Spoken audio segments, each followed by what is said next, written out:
When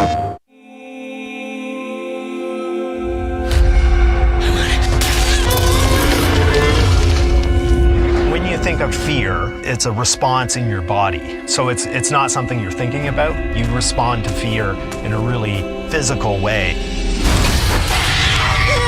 My name is Paul Ruskay. I'm the audio director on the Chant. One of the main influences was John Carpenter soundtracks from the 70s.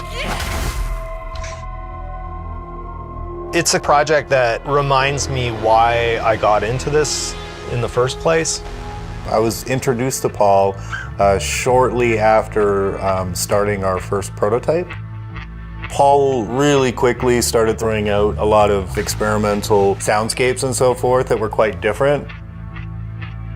I think on that end, Paul has taken quite an unorthodox approach to doing the sound design and the music for this game. I think it's created a really interesting result. The game's quite colorful, and we were looking at a lot of late 70s, early 80s horror. Movies like Suspiria, movies like Phantasm, and movies like The Wicker Man and so forth.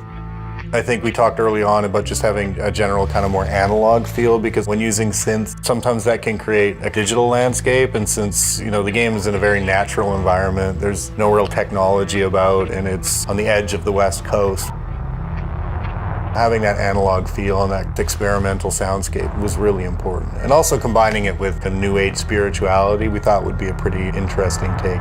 It was easy to get excited about the project just because the references were really compelling, and it seemed to me like it would be a really fun project to creatively explore.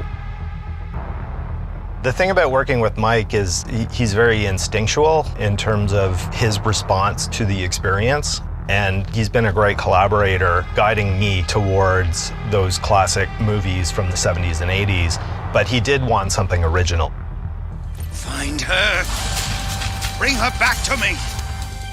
For the opening prologue chase scene, it needed a kind of energy and a kind of franticness that I wasn't able to land because I was using synths and samplers. So I collaborated with a great drummer, Francesca, who's based in Milan, Italy. She just played these amazing, frantic, free jazz drum parts. What she created was the exact franticness in the playing that lent itself really well to that opening prologue scene. At a certain point, we realized that certain sections actually didn't need music. An example of that would be the Spirit Forest in Chapter 5, where we want this thing to sound really scary, we want the game player to really feel on edge, and have this feeling that there's things in the woods and they're moving around. And what we found was by just taking the music out was way more effective in creating the tension that we wanted. In terms of the creature sound design, I think my favorite is the Manticore. What is that thing? Just because it's such a strange looking creature and how it responds when it's attacked and what it sounds like when it's attacking. Mike was really looking for something that was going to make the game player feel terrified.